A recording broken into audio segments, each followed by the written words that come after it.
Good morning, everybody. Really great to see you. Really great to be here. On March 21st of this year, 3 Cameroonian Americans were sentenced in U.S. District Court in Baltimore to over 5 years in federal prison for shipping firearms and ammunition to Nigeria, bound ultimately for Cameroon, where separatists are fighting for independence of the English-speaking portion of the otherwise Francophone country. The defendants were residents of Maryland, Fort Washington, Owings Mills, and Bowie. It's the Civil War next door.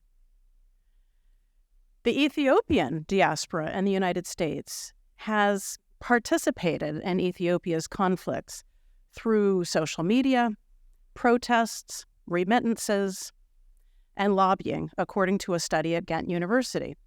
Remittances from the Ethiopian diaspora are estimated at almost 5% of Ethiopia's GDP.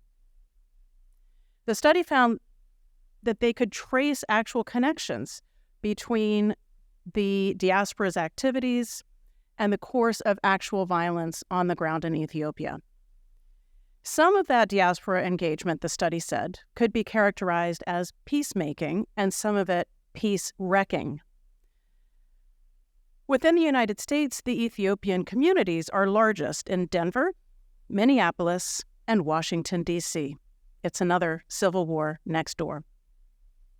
My point is not that all immigrants should be suspected of fueling wars in their homelands. In fact, one good friend and colleague of mine, named Ajay Vinzé, is also a Cameroonian from the English-speaking regions for which some want independence.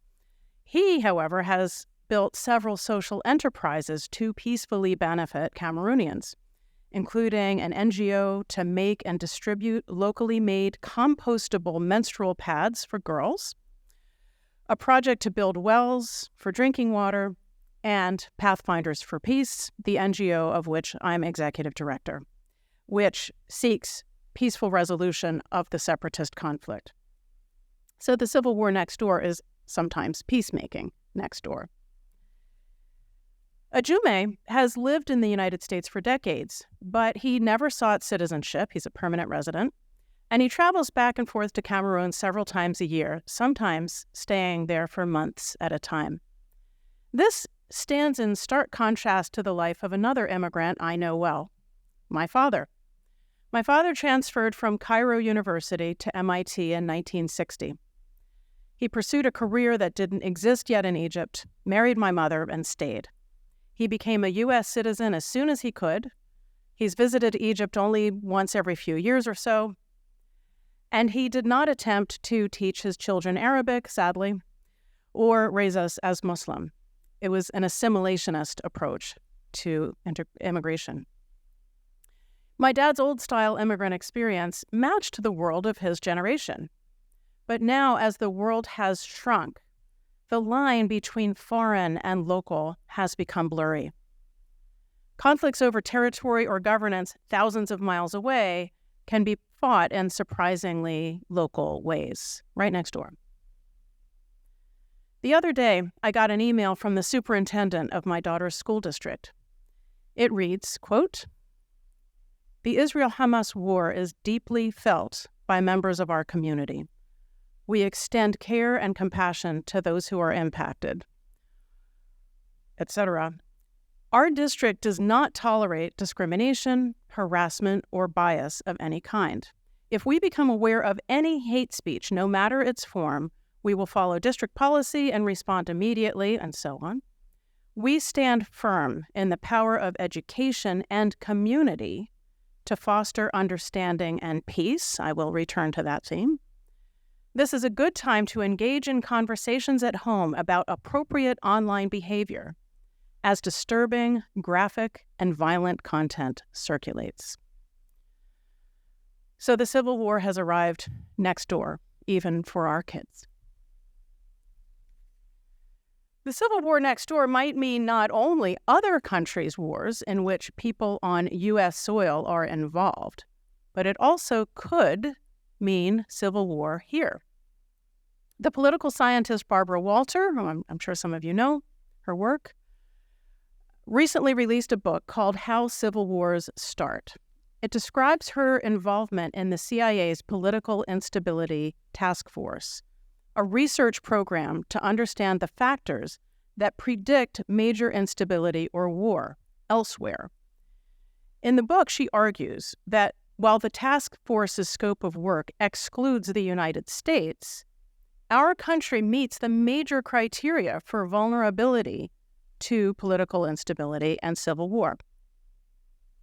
Now, if a new civil war in the United States sounds implausible, remember that civil war today doesn't look like our own past 19th century civil war, with uniformed armies confronting each other on the battlefield. Instead, civil wars today are typically highly asymmetrical, with rebels launching surprise guerrilla-style or terrorist attacks, and governments responding often through heavy-handed and sometimes indiscriminate violence by the military, gendarme, or police. And based on my knowledge from Cameroon and elsewhere, I know that today's insurgencies are highly fragmented. A single unified rebel army is rare. Walter concurs with that. One point I found particularly fascinating in Walter's book is that civil wars are typically initiated not by the most poor and downtrodden people, or even the most discriminated against, but by groups who were previously the most powerful, but have suffered a loss in status, in relative power. In light of this, it's not surprising, as Walter points out, that recent political violence in the U.S. has been waged by right-wing groups consisting mostly of white men. These groups promote replacement theory, an imagined conspiracy to replace white people with what are today minorities, and decrying an invasion of darker-skinned people from the southern border. The Political Instability Task Force identifies 3 stages of progression towards civil war, and Walter believes we're already in the second stage, which they call incipient insurgency. The civil war might be brewing right next door. We're living in dark times.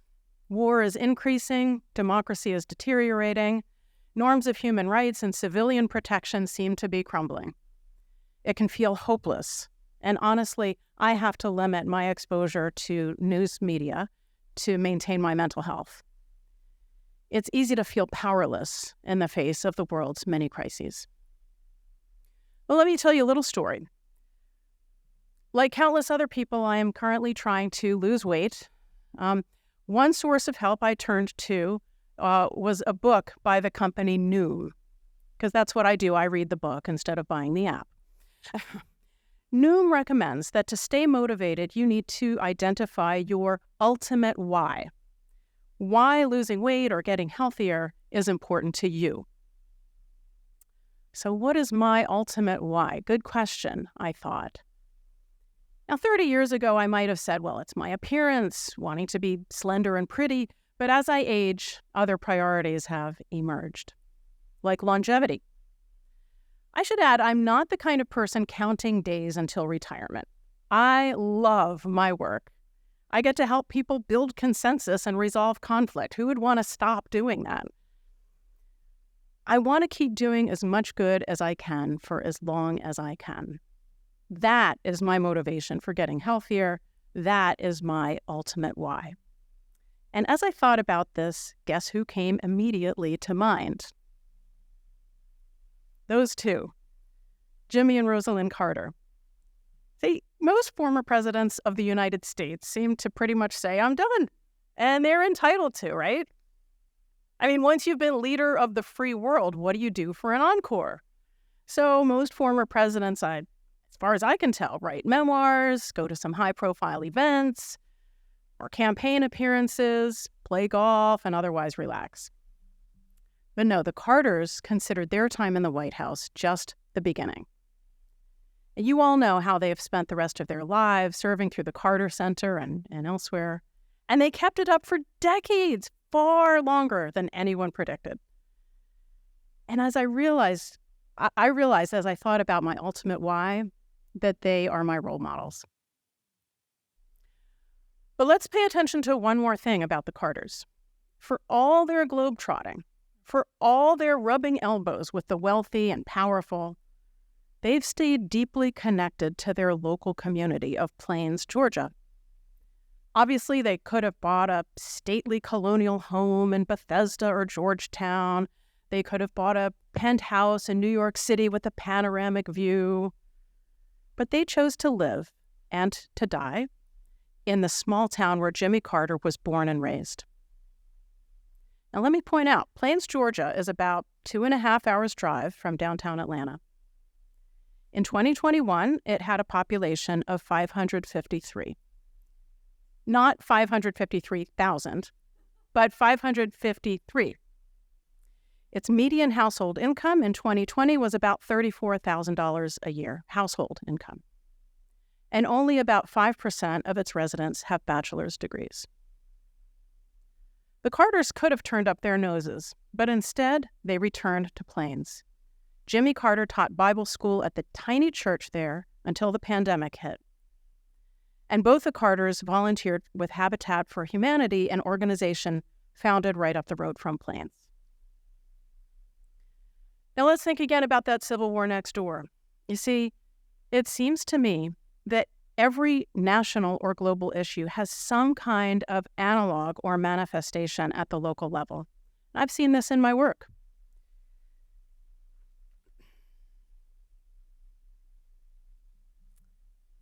And it turns out I'm missing a page of my presentation, so I will wing it.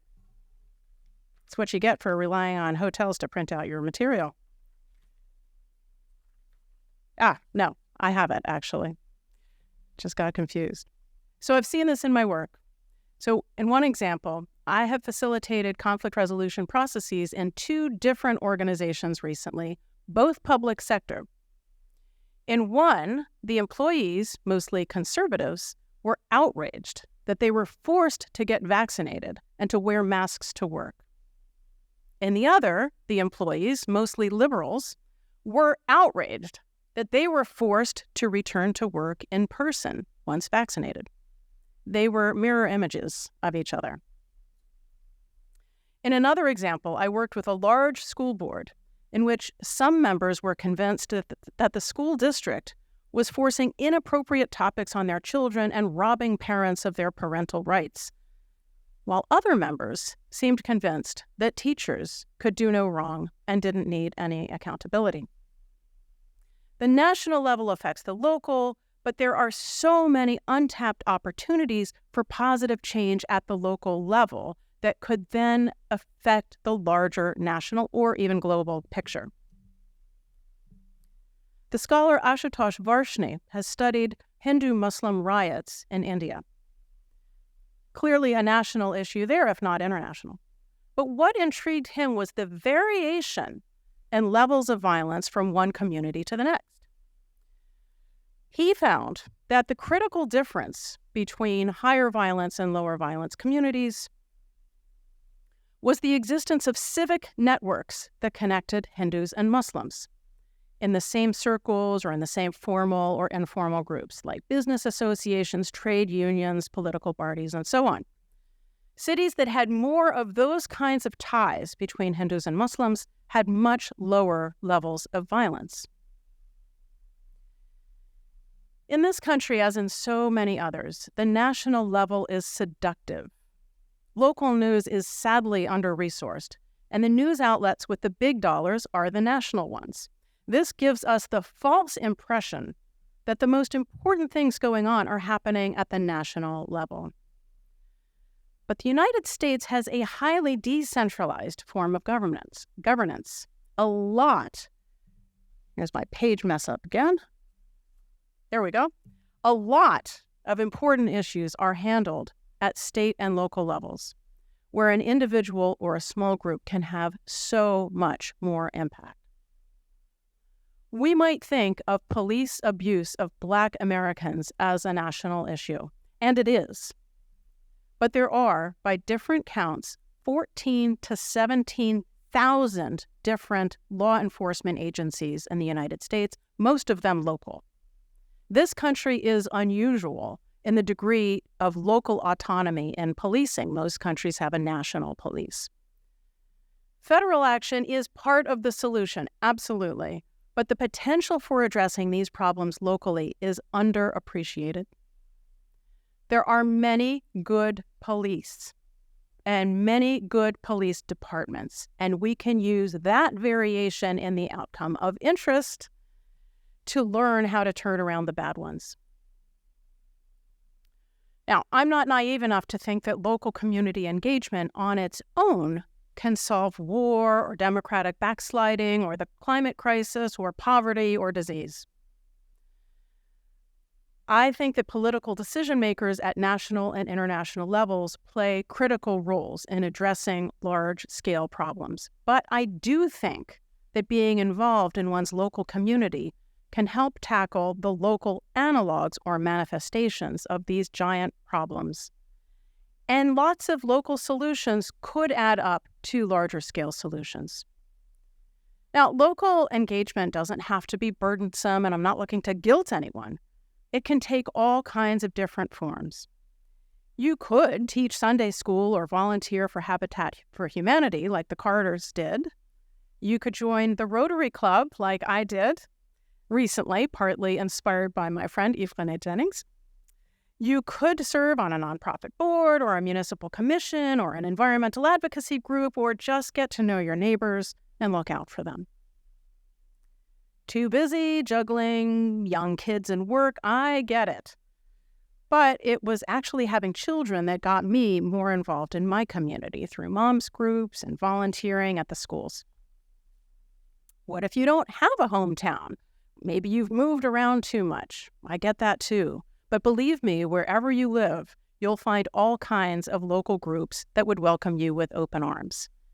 Jimmy Carter found First Baptist Church during his 4 years in Washington and volunteered there. I think if the President of the United States can afford an hour or two a week, so can the rest of us. So what about that civil war next door? There might be someone in your neighborhood who got sucked into a hate-filled online world during the pandemic. There might be people of opposing positions shouting at each other at your local city council meetings. There might be a refugee plotting revenge against the government that would imprison and torture him if he returned home. There might be people who believe the guns they own will protect them from criminals, terrorists, and tyranny. Definitely some of those in my neighborhood. And we know that countering extreme positions with logical arguments doesn't work. You can show gun owners all the data that guns are used far more often for suicides than for stopping bad guys. They're not swayed. What works sometimes is influence through trusting relationships. Now, I know that the contact hypothesis, the idea that in-person contact reduces prejudice, only proves true under certain conditions. But community interactions often feature those conditions, like equal status and common goals. It sure has been eye-opening for me to talk to people of opposing political views in my community. In fact, the Republican family next door to me, who named their daughter Reagan in honor of the 40th president, often shovel our snow for us and help us out when we're out of town. I've learned that they're not stupid or crazy. We just disagree on some things. And what better antidote for our online echo chambers or for the drumbeat of depressing 24-hour news than to get out and actually interact with people? It was Professor Chris Mitchell here at this school, he was here yesterday, I think he had to travel today, who introduced me to the concept of zones of peace. Communities in the midst of war zones who came together and made their local area a sanctuary from violence.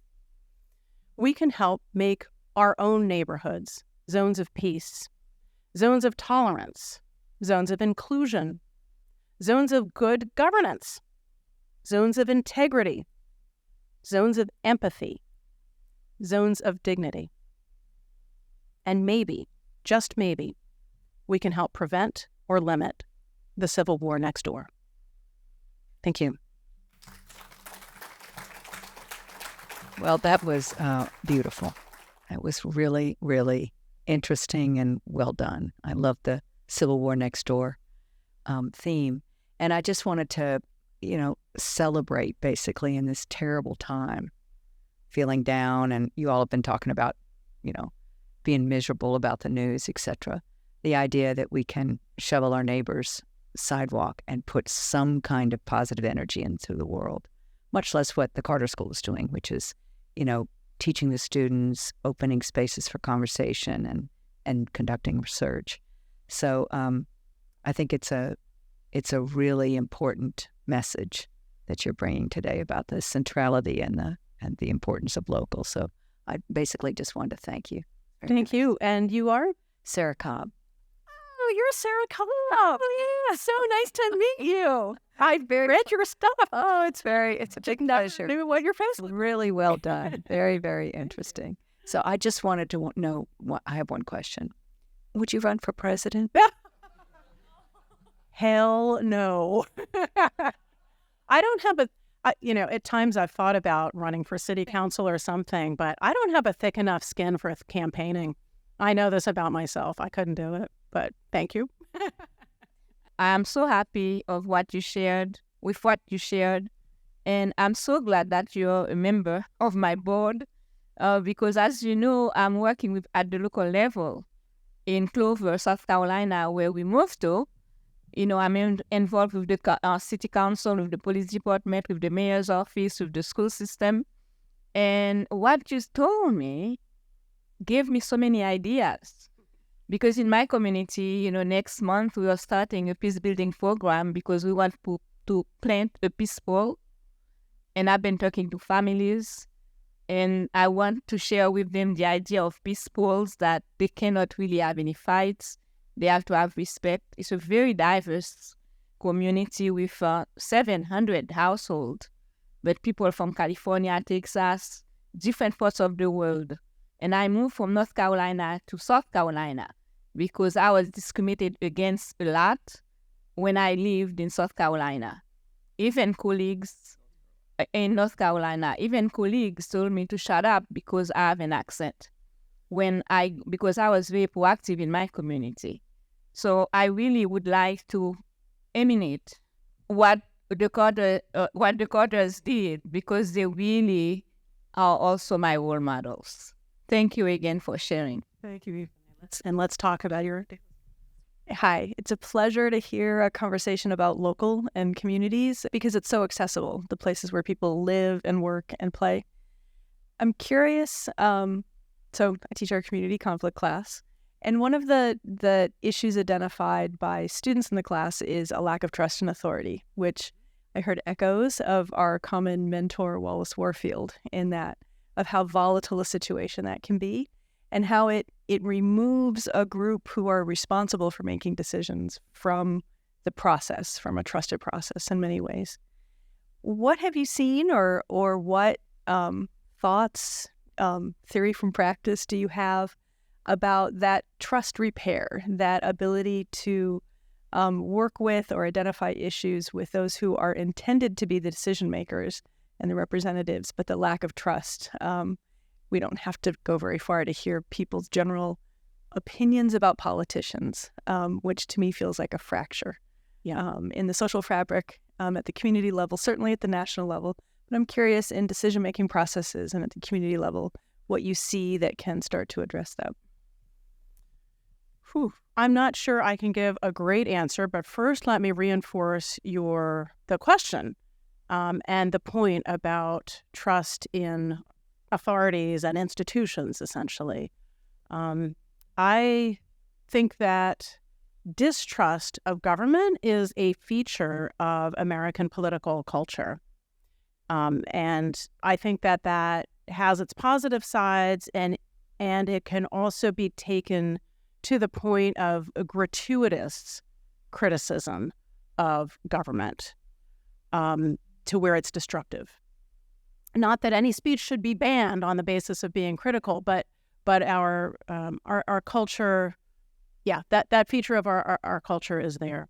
I also heard a fascinating little factoid that research finding, I think, that the single factor most predictive of whether communities around the world